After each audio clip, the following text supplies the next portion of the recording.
Welcome to Practical Shamanism. I'm Katie Weatherup. I'm a former engineer with 20 years of experience working as a shamanic practitioner, and I hope to help you to connect to your personal power and magic, and to support you in living a really good life that just keeps getting better. Thank you so much for joining me.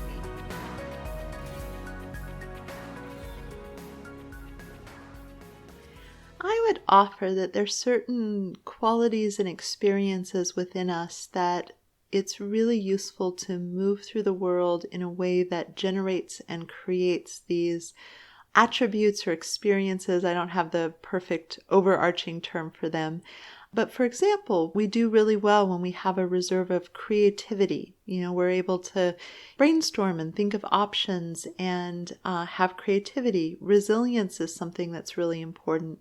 I like us to have as much resilience as possible and need as little as possible. It's kind of like the wisdom about credit cards. Have as much credit as you possibly can and use as little of it as possible. So I'm a huge fan of curating lives that are aligned and supportive so that we don't need enormous reserves of resilience to survive. However, having a deep well of resilience and resourcefulness as needed, I think is incredibly valuable.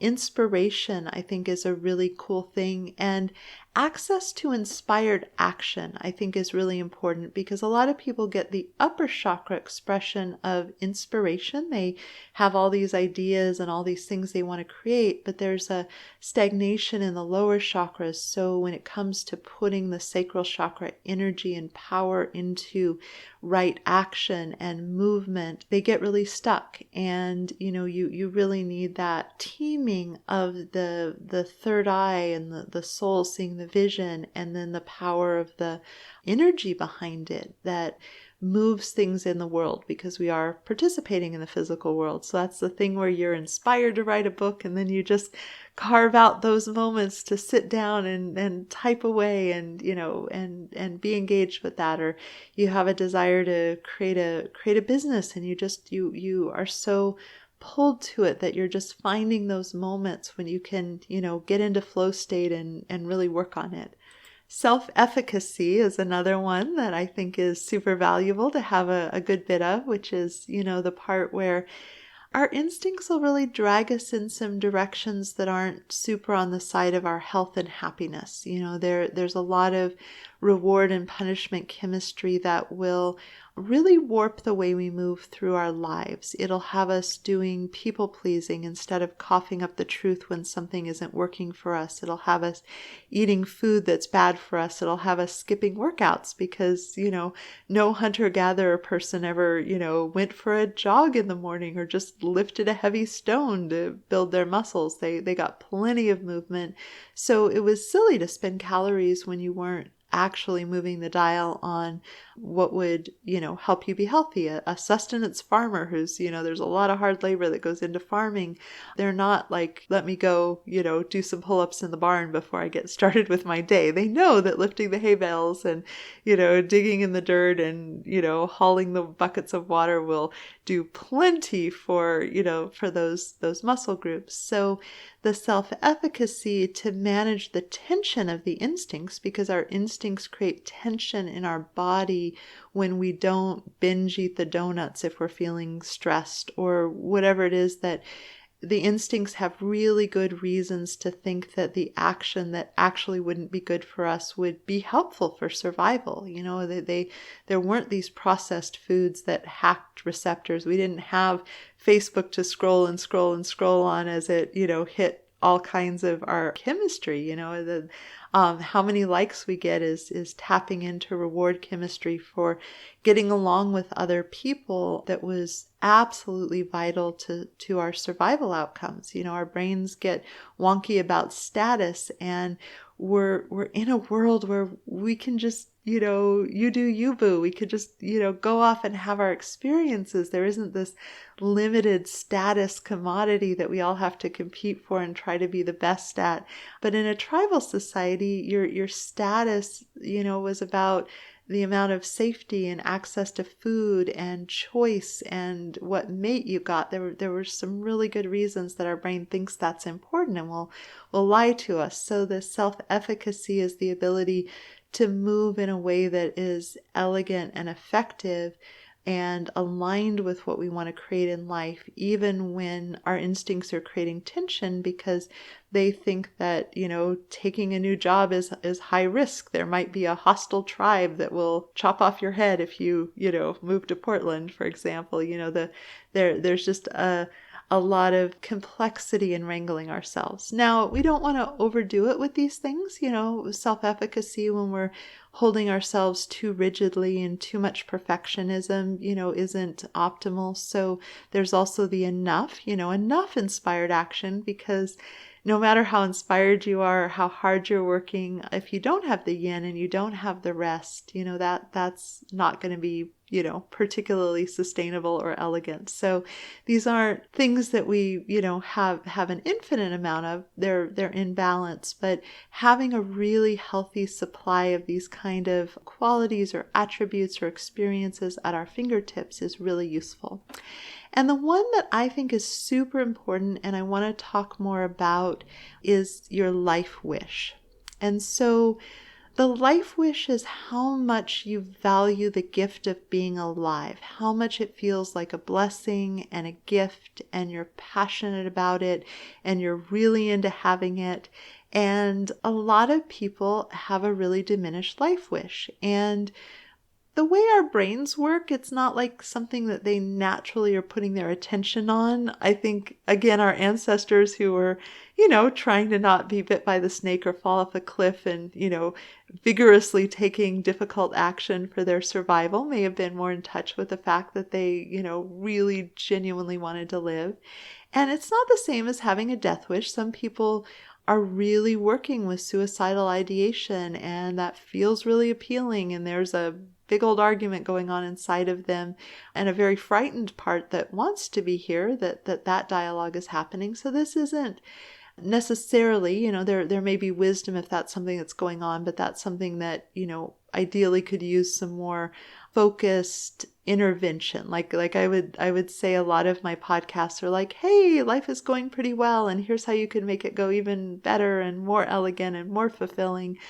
And it's not to say that that's the right wisdom when you're triaging something that is creating problems or vulnerability in the world. So someone who's just carrying extra weight but is generally in good health would take a different path and have a lot more options for how they put themselves on a different destiny path of losing weight was one of their goals, as opposed to someone who, was dealing with a disease that was having a really rapid downward spiral if they didn't make a fairly immediate shift, not necessarily the weight, but the eating habits and the exercise habits that would be appropriate to bring a lot more determination and discomfort to making a shift on a fast timeline. You can keep a lot more balls in the air if you're like, hey, I think I'll just, gradually increase my exercise. It's gotten a little low, as opposed to really needing to deal with some deep-seated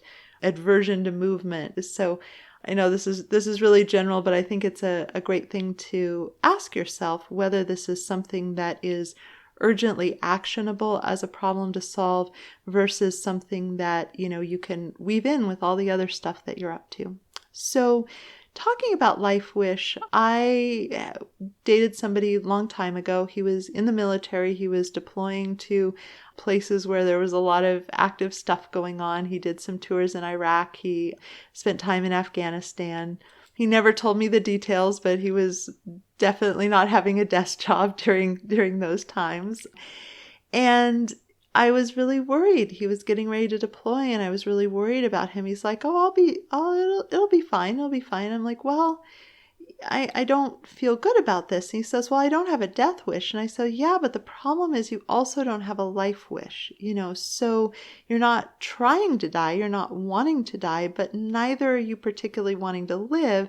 And this seems like a bad way to be in a combat zone. Like I object to this, as someone who loves you and cares about you and, wants to have you in my life. It was concerning, and he couldn't disagree with it. I think he changed the subject, but ultimately he did manage to survive all of the, dangerous military stuff he was up to. He's getting ready to retire in his career. So it all worked out, but it really had me putting the finger on the pulse all those years ago about a particular problem. And a lot of times people's life wish really gets amplified when they have a life-threatening diagnosis. So in the, I really want this outcome that could go either way with, cancer, for example, they might really find their life wish, their desire to see their kids grow up or see their grandkids graduate high school or college. They might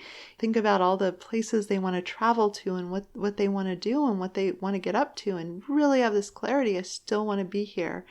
One of my sort of guilty pleasures is country music. Some of it is extremely problematic. I won't argue that point, but some of it is some really beautiful story songs that are evocative about nuance of emotion, and that's with a really good musical hook and that kind of thing, and that's kind of what speaks to me. But there's a song that has the refrain, "I hope someday you get the chance to live like you were dying." And it's all about all these course corrections this man made in his life to really get in touch with what was deeply important for him. And you don't have to love country music, but I would love for us to get that gift of really treasuring our lives without having to be up against something that's gone down the path of the physical in a way that, makes things tippy. Because, I think we all know people who had an intensely passionate desire to still be here who still died of a particular disease. Once something's in the physical, it's not that we can't move the energy and shift, because we have stories of incredible miraculous healings and destiny paths that turn against all probability, and the doctors said there was no chance, and the person's alive and kicking 20 years later. There absolutely are those stories, but there are also the stories of people who want to be here and do all the treatments and still end up having a terminal diagnosis that shortens the duration that they'd hope to be here or wish to be here. And so there's a lot to be said for proactively tending your life wish and not just reactively finding it and coming into relationship with it because your survival is threatened in some way, and again, sometimes you have those heart-pounding moments where we're like, oh my goodness, that was super risky behavior. I'm rethinking my choices for the fact that I did this or that. There's a little bit of kind of heart speeding up when you think about those kind of moments. But so when it comes to this life wish thing, I want to give you the image that I work with in shamanic reality, and it's something that you could play with in visualization and ideally be able to tune into to get information about. So a lot of people use Shamanic Journey to go talk to their guides and ask questions, and I think that's super cool. I love talking to my guides and asking questions. However, there's a lot of ability to use this ability to see the energetic truth of things to self-diagnose, to learn things about yourself. So I think it's an incredibly important and useful skill to be able to use your awareness, whether you're using your eyes or your feeling or your knowing or your hands or whatever way information comes to you, to be able to scan the outer edge of your auric field and see if there are any rips, tears, intrusions, damage, so that you're walking around with this healthy, vibrant, strong bubble.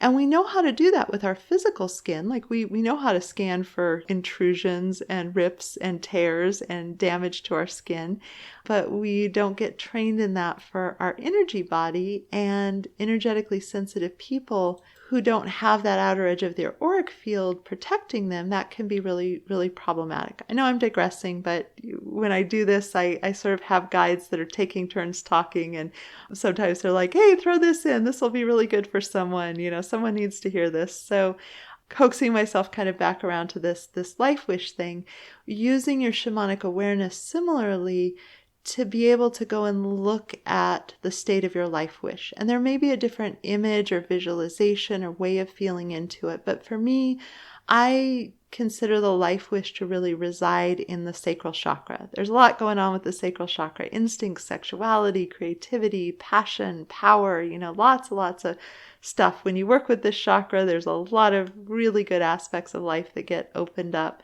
And when it's out of balance, it causes a lot of problems. But when we aren't running our life force into our lower chakras, when we're dissociated, when we're out of our body, this chakra tends to get kind of anemic, kind of untended. It ends up not being the power center that it's designed to be.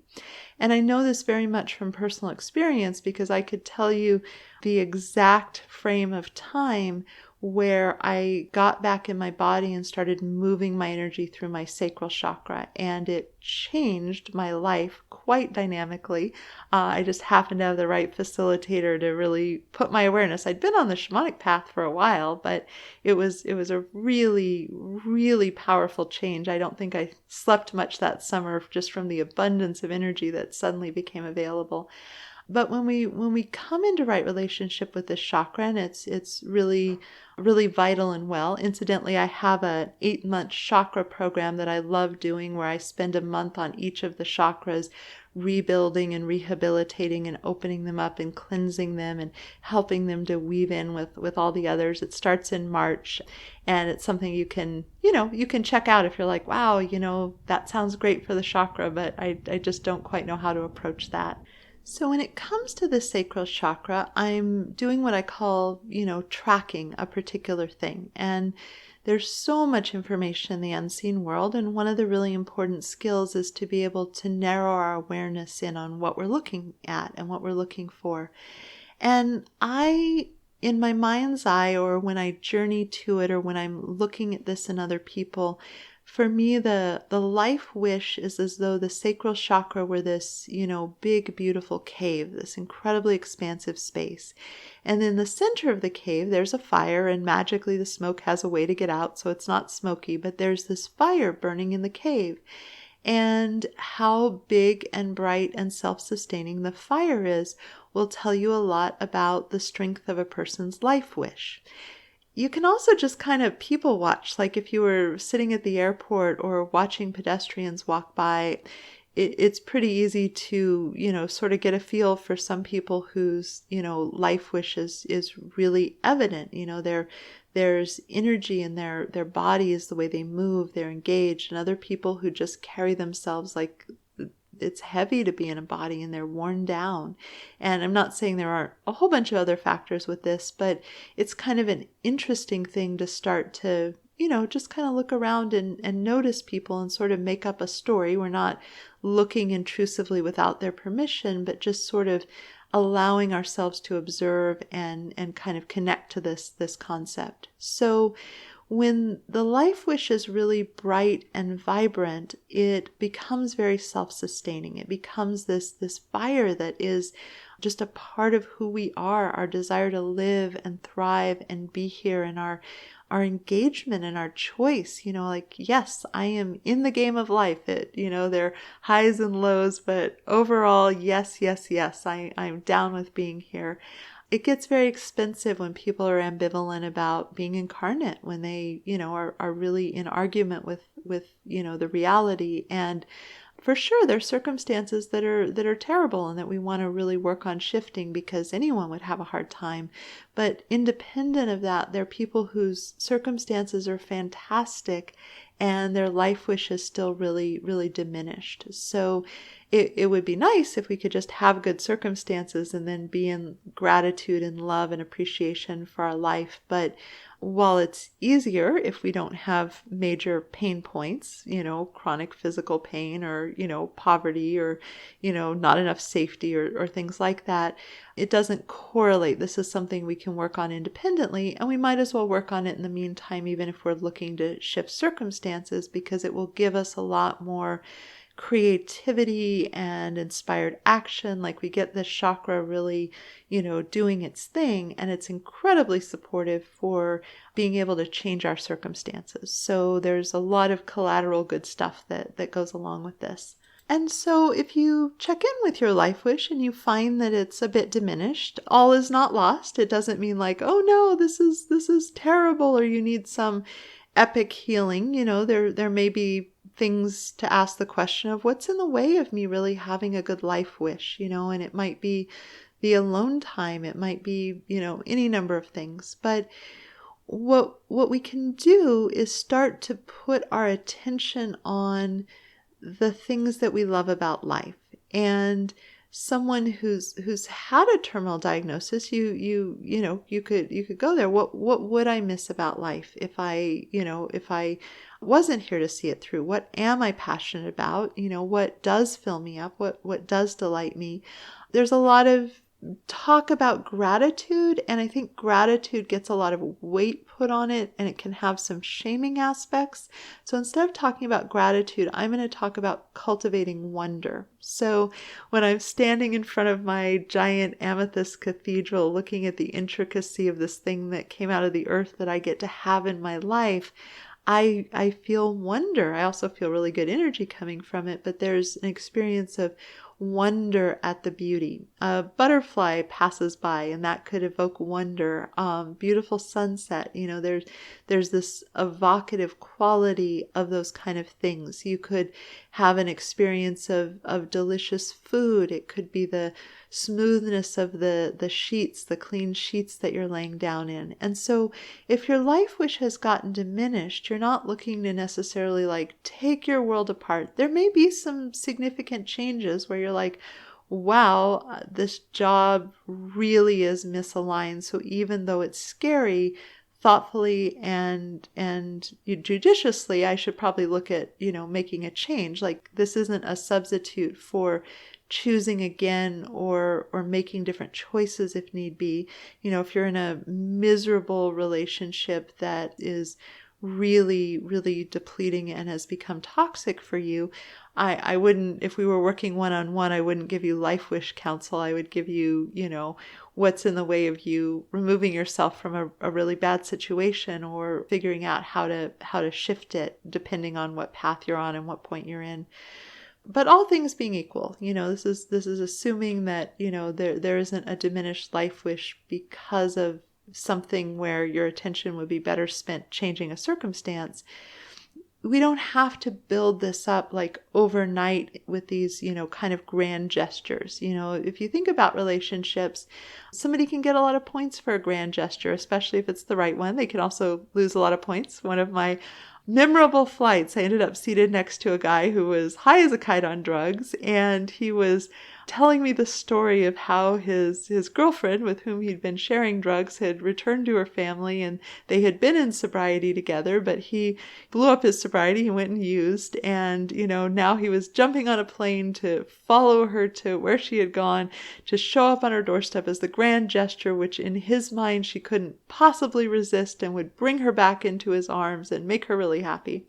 Not sure how that all turned out. Really had no idea, but it was just one of those things where, as he delivered the monologue of what he imagined to be true about the world, including, why it was okay that he had used because the grand gesture was going to do it, I just, I sat there wider and wider eyed and, went on my way. So sometimes grand gestures are incredibly misguided and problematic and produce the opposite effect. But in a really successful relationship, it's successful not because of the grand gestures or the big high moments. It's successful because of the sustainability. And I'm not just talking about romantic relationships. This is friendships. This is coworkers. If you have a job that just wears you down day in and day out, and they give you a big bonus, that may provide some emotional relief. It's an investment, but it doesn't necessarily make the day in, day out long-term sustainability, even if they're like, here's a big bonus over time. So when it comes to your life wish, you're just looking for if it's gotten diminished, really making a point of laying little twigs on the fire. You're just, kind of like the Boy Scout. You start with leaves and twigs and go to larger pieces of kindling, and eventually you get a log on it. And once you've got a really good solid fire with some big pieces of wood, you still tend it, but it's not going to take a lot of your time. Whereas when you're starting a fire from scratch, the house I grew up in, we, only heated with a wood burning stove. And so I spent a lot of time, I wasn't actually a good fire starter, but I tried really hard. I spent a lot of time, endeavoring to start fires. The beginning part of a fire, you're right there kneeling in front of the thing, feeding in the little things and building the stack of things and filling and filling and filling. And if your life wish has gotten low, that tending of, here's a little wonder, here's a little joy, here's putting my attention on something that evokes a ease and relief. Here's something that I'm grateful for. And it can be the tiny things, oh my goodness, this baby smiling is so precious. I have neighbor dogs, which I love because I step out the door and there's this spurt of joy when they come tearing across the yard. Sometimes they just sit on my porch and stare in the sliding glass door. But the minute I emerge from my door, they're delighted, and I get this release because I adore dogs, and I really like these dogs, and I go out and I love on them, and their tails go like crazy, and there's this experience to be had, which is really nice because there's this incredible attainability of something that brings me joy and brings me wonder, and it doesn't have to be a spectacular thing. After I love on them for 2 minutes or so, I'm ready to, go get in my car and go where I was going, or go get the mail, or, whatever it is. So this isn't trying to, fling, if you've ever put a log on a fire before it was going well enough, it doesn't work so well, it won't catch. So if it comes to your life wish, that notion of being with the question, how could I increase my life wish? How could I access things that authentically work for me and make me grateful and make me want to be here? And if you can't find that, then probably some deeper healing is necessary in whatever way. Your biochemistry may be off. Incidentally, my guides are, not against certain kinds of meds. You may need to rebalance your biochemistry in the variety of ways, whether it's meds or more exercise or whatever. So there's a lot of troubleshooting that can happen, but assuming that all things are equal and it's just kind of the normal attrition of the busyness of life and our brains worrying about this, that, and the other thing that's gotten us away from a life wish and a desire to be here and gratitude for life, putting our attention on it and thinking about how to tend it, because my way of tending my life wish could look completely different from yours. I'm an introvert, so there's going to be a definite different list of what's going to fill me up compared to somebody who's more extroverted. And I think generally having a care and feeding of ourselves manual, like the care and feeding Katie manual, is something that I know a lot about. So I know what will build my life wish faster. I know what fills my cup better. And I can be really strategic when I'm short on time, energy, whatever it is that might allow me to really laser focus something that will increase that fire in an authentic way, given the constraints that I'm dealing with at any given moment. So I hope there's something here that's helpful for you. Again, you may have a different image or picture of this, but the ability to tune in with your awareness and understand how vital and well your life wish is versus how depleted or diminished it might be is a really valuable introspection and self-awareness tool. And then figuring out how to rectify the situation if it's diminished is also really useful, because I think we thrive in the world so much more if we have this fundamental life wish vital and available and working in the background in a strong way for us, even with the ups and downs. I've had a kind of a tough couple of years with some situations, and yet my life wish has never been diminished by those. My desire to be on the planet and be in my life. I just really wanted the circumstance to go away, and it wasn't available until it was. But this is something that can really thrive even through those hard chapters. And it really makes a difference for all of our outcomes.